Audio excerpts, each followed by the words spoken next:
Everybody, this is Dr. Missy Hood with Ezekiel's Wheel. I hope this finds you guys doing exceptionally well today.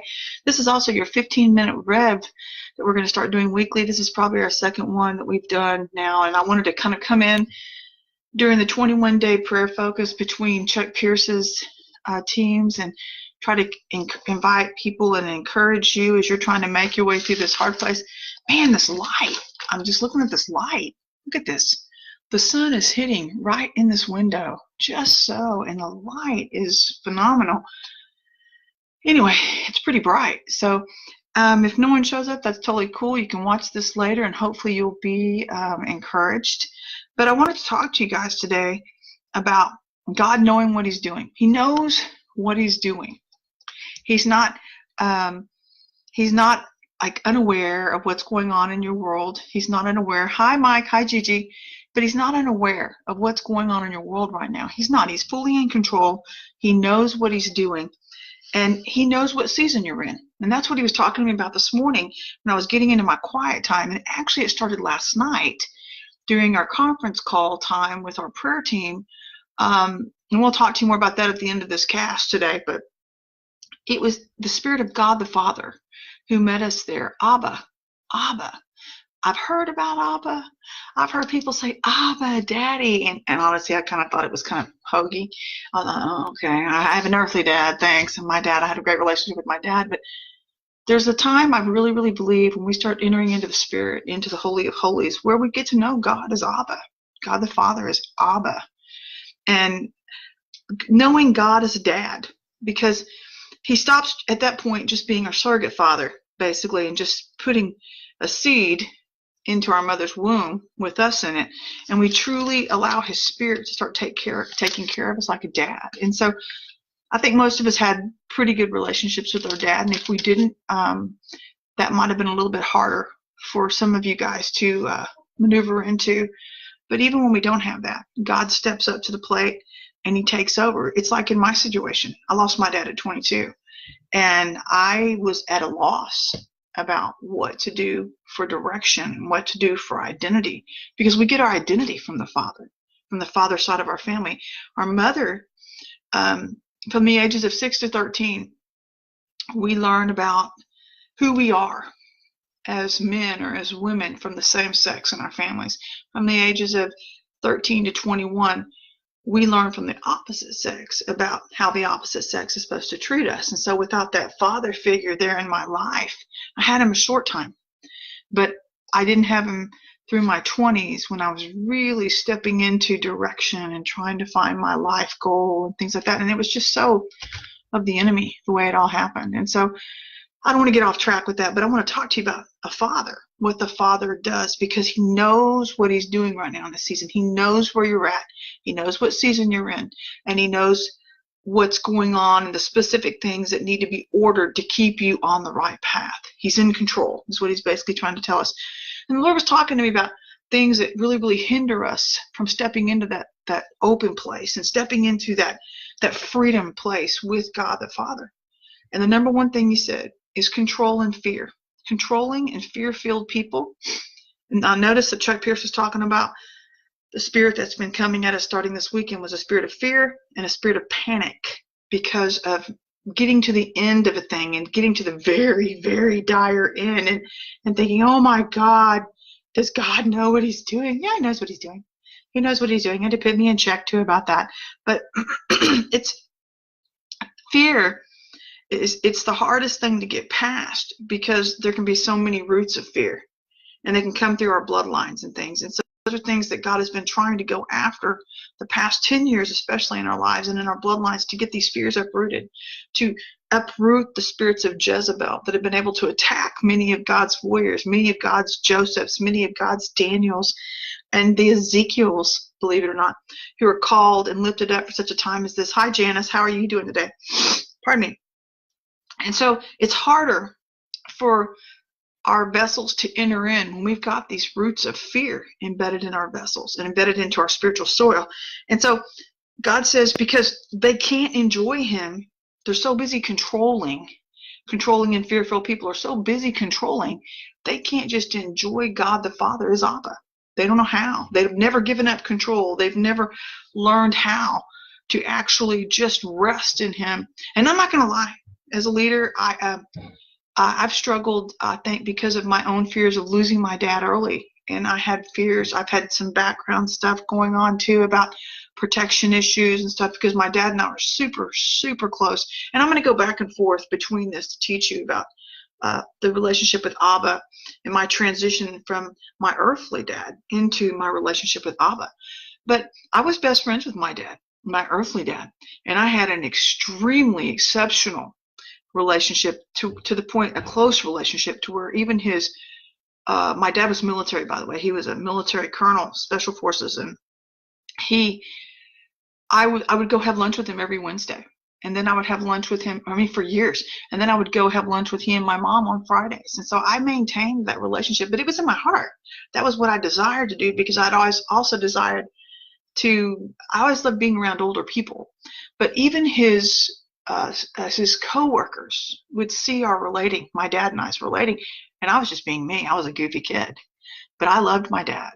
And so when he passed away, then, it took me a while. I was like telling God, don't come near me. You let this happen to my dad. Don't even talk to me. And I literally went to church one Sunday shaking my fist at God, almost daring him to strike me down. And instead what I got was, it was like God pulled up a chair in front of me and started to talk to me and answer all these questions that I didn't even know that I had. And so I got to have my first encounter with Abba. And then I was a little bit more open. I was curious at that point, because I'd always been really, I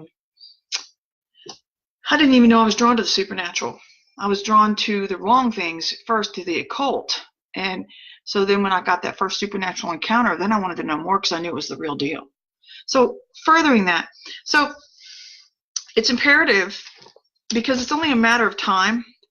When people try to control, let me back up there. When people try to control, and what we see a lot going on in the world today, where people make their little G's, their little gods, and they're trying to control, they're trying to maintain their atmospheres, they're trying to control and have everybody in their place and their family, and making sure that their world is intact the way that they know it, not the way that God wants it, the way that they know it. Everybody's got their place in the family.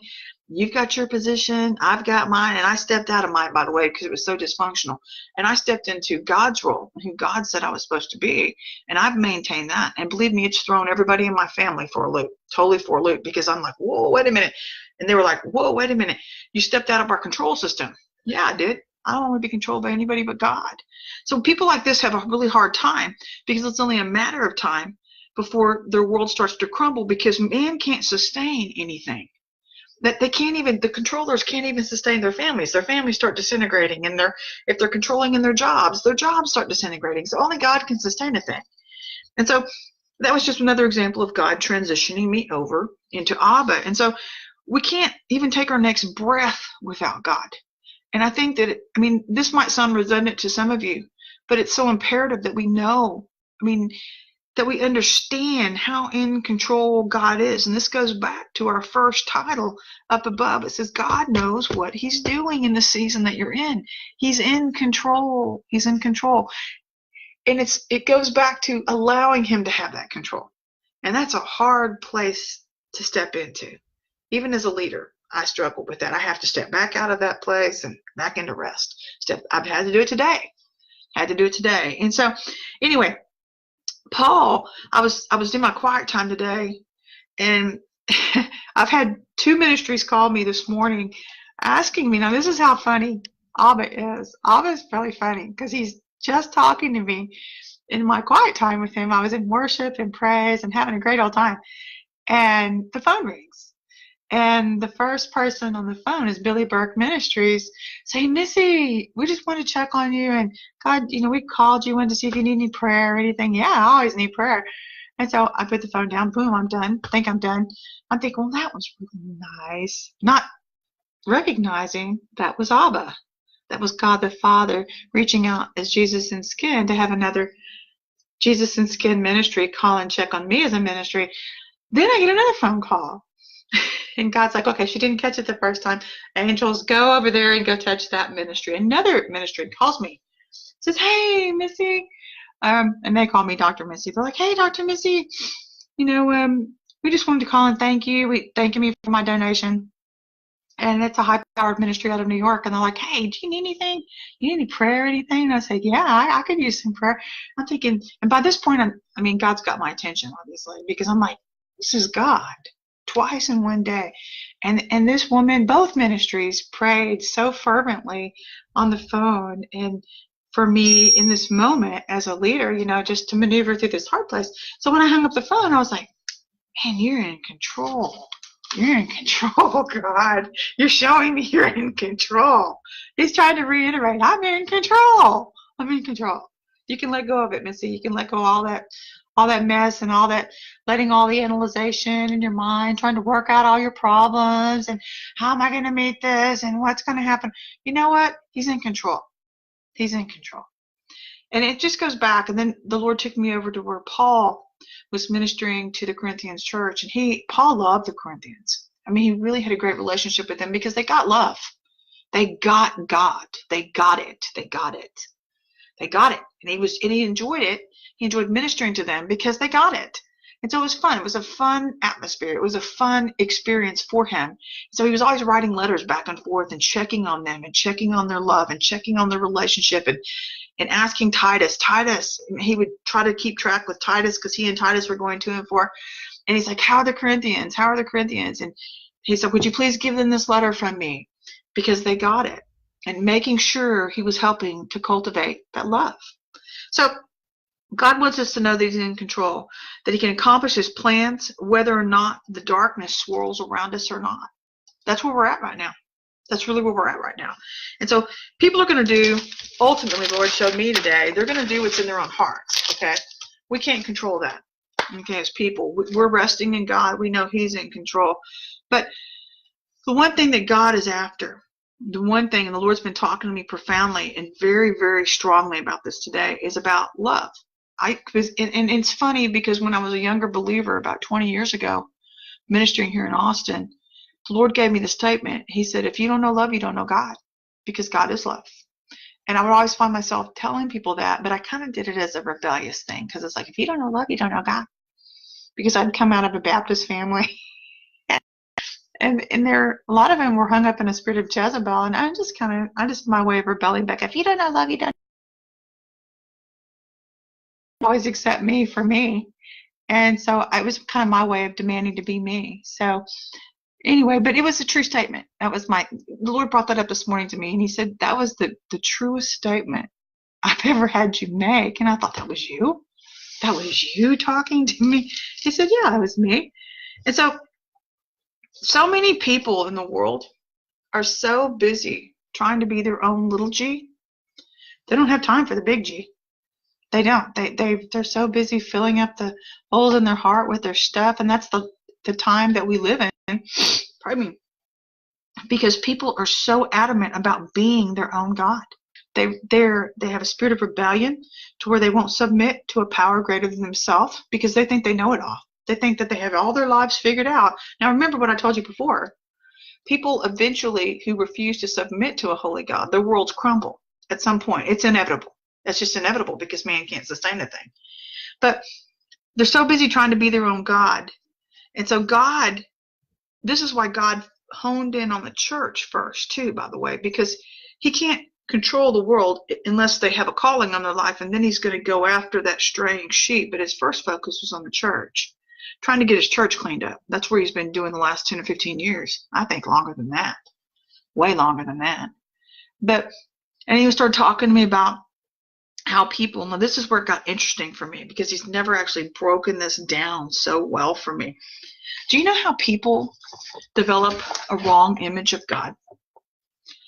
I used to always call it a plastic image, the Barbie doll image, the image that they think God is, or who they think God is that the hardest thing for a person, or the hardest thing for all of us, I believe, as believers, is that many of us come from broken families. We come from families with generational cursings. Obviously, we've gone through that. We're taking a lot of people through deliverance on that. We've gone through our own hurts and our own sins that have been done to us, and so we're having to work through that and trying to walk out our salvation experience even through those things that so easily beset us. But the Lord told me, he said, you know what the biggest hang-up is in the church? He is with people coming in and your ability to discern the truth from a lie, the sheep from the goats. Because not everybody taking up space in a pew is one of God's children. I just want to point that out to everybody. Hi, Mr. Jarvis or Miss Jarvis, whoever this is. It's good to see you. Welcome. But not everybody that's sitting beside you in a pew is God's child. Remember, through Dr. Pierce, he said that this is the season. It actually started last year where God was going to start separating out the sheep nations from the goat nations. And now it's going to be even more pronounced. So that also in the church. It's happening in the church. Those people that refuse to get free, they refuse to submit to God and come into a place where they're submitting to a power greater than themselves. They're submitting to be changed, to change or be changed. They're refusing to do that. So basically, we're stuck in that cycle that I was talking to you about on Friday of the 12 tribes, the 12 gates. That's the journey of our life with Christ. It's indicative of the journey when we work our way through those gates into the new gate, through the new gate into the Holy of Holies, to where we can walk by the Spirit. So they get stuck in that cycle. They get stuck in that wilderness wandering. They get stuck in those mindsets that so easily beset them, and then they end up bitter, or they fall away, or they start abusing other believers around them. And remember, you've heard the statement where people say, hurting people hurt people. I've heard that so much I think I could vomit because I know it too well. But what's so, I think what the Lord was trying to put his finger on with me when he claims to know God is God's. And because some are prancing around in the plastic image of who they think God is, but their interpretation of God and his ways are dysfunctional and influenced by a highly dysfunctional background, or by highly unloving, critical, controlling, cold family upbringings. So that's their perception of God. And perception is reality. So we believe what we know, right? Unless that perception is shifted over into the mind of Christ, over into the truths of God and who God says he really is. And so people don't always know these things unless it's displayed for them, unless they've had an encounter where they've expected somebody to beat them upside the head with or browbeat them is what I want to say, really browbeat them and criticize them like their mother or father did, or family members in the past, and instead they get mercy. Instead they get, that's okay, it's cool. Let's try this again. Let's go back around this mountain again. I'm going to walk it out with you because God never leaves us nor forsakes us. He's going to walk it out. We're going to do it again. We're going to try this thing again. And we're going to do it. We're going to do it together until you get it right. It's okay. I'm in the process with you because I never leave you nor forsake you. But that's the truth of who love is. That's what love does. It walks with us. He never leaves us. I don't want to say it. It is a he. He never leaves us or forsakes us. But when desperate people, this is what the world, I'm going to go back to the world for a second. When desperate people try to fill the voids in their heart with false gods, false images, then they're going to grasp at the closest thing that they think might be like God, and then emulate that. They're going to emulate that. That's why the world's all hung up in this religion, and they're accepting any religion because any religion is better than no religion, because no religion means that I'm not a good person, and if I'm not a good person, then I'm just a heathen. Well, hey, I've got bad news. I've got real bad news for them. I think they're kind of I think they're kind of the latter, not the former. But anyway, so until they come into love. So this is what I call, and I'm not trying to be unloving in saying what I'm getting ready to say, but these are the types of screwy people that give God a bad name because they do what's right in their own eyes. They don't want to hear the truth. They want their ears tickled. And then as the age progresses, if the vessel doesn't get more light filled with the Spirit of the living God, with more love of God's Spirit, then they just kind of fall into the world's ways because they're all in the world every day and all day, and it doesn't look so bad, and I'm not so bad.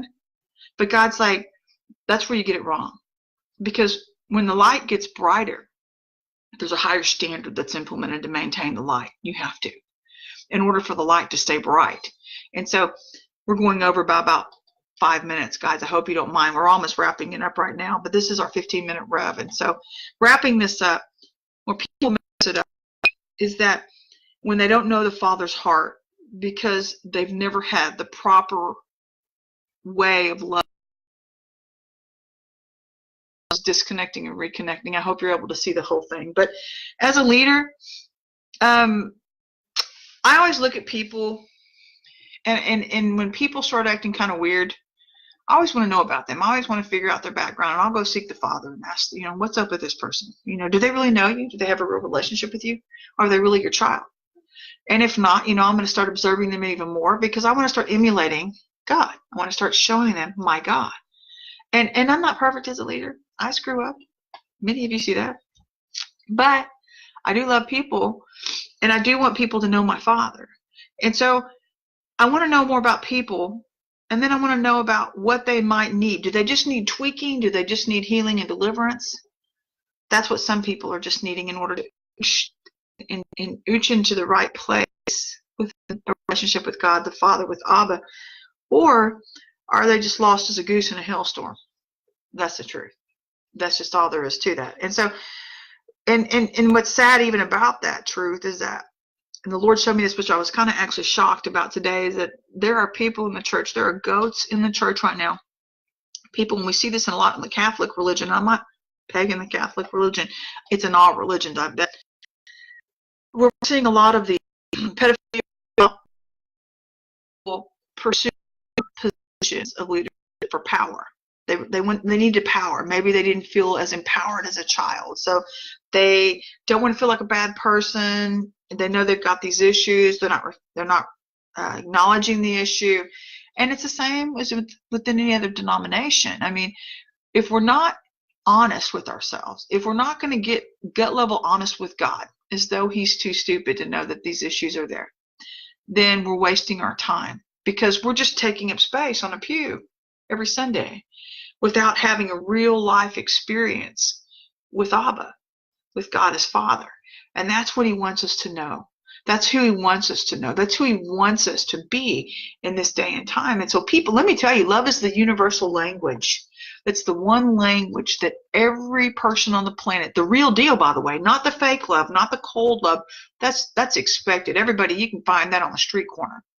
But the real deal, where people emulate the warm, unconditional love of Jesus, and they're like, wow, this person has love. They have love. There's something different about this person. And then when they get a taste of it, Lord says, taste of me and see if I'm not good. Because He's a sweet God. He's a good God. He's such a good God. I mean, so those are the things, I feel like those are the attributes that show us who the Lord is. And when our heart is trying to be filled with anything but that, it's a lie. So with that, I'm going to leave you with that today. I want to invite you as well, if you haven't joined us on our conference call. We had our first of many, but we're opening up to the public right now because of the 21-day prayer thing with Chuck Pearson. We're helping people maneuver across. We're going to have another one this Sunday. And we want to invite you to join us. It's at the same number that we offered last night. We're going to be making a post probably later today or early tomorrow. We want to invite you to join us on that. God shows up. Man, He shows up, and it's really, really fun. It's fun to see the flow of the Lord and how, what direction He chooses to go in. But I hope you have a blessed day today. We want to invite you to Ezekiel's Wheel on Friday night. It's 8 p.m. Central Standard Time. And who knows what God's going to do, but He always shows up, man. It's always cool. It's always fun. We'll look forward to seeing you then. Bye-bye.